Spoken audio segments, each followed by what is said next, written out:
শুভ বিকেল বলবো না দুপুর বলবো জানি না। এই যে বঞ্জি বাড়ি শুয়ে আছি যে ওর খাটের মধ্যে। তা আজকের দিনটা আমার কি করে কেটে গেল জানো, আমি বুঝতেই পারলাম না। ওই যে আমার বঞ্জি শুয়ে আছে, দেখেছো? ওর মুখটাই দেখো কি মিষ্টি না, মুখটা আর হাসিটা কি সুন্দর, দেখো কি সুন্দর হাসে। আমার দুটো বঞ্জি দেখতে ভালো। আমরা কি দেখতে খারাপ বলো? আমরা সবাই দেখতে ভালো।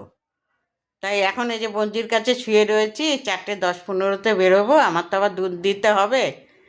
দেখো বন্ধুরা, একটা কথা বলি, সকাল থেকে আমি কত কিছু ঠিক করে রেখেছি, যে সকালবেলা গিয়ে পুজো টুজো করে তারপরে ভাত রান্না করে আমি একটু হালিশহরে যাব।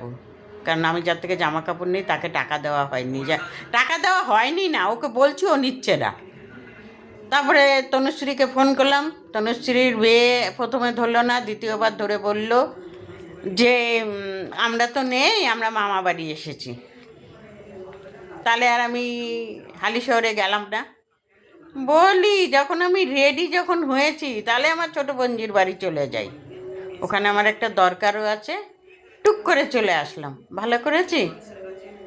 তোমরা কমেন্ট করে কিন্তু অতি অবশ্যই জানাবে। আর আমার ছোটো বঞ্জি ওই দেখো কানের মধ্যে ফোন দিয়ে ওই যে আসছে, দেখেছ? দেখো দেখো।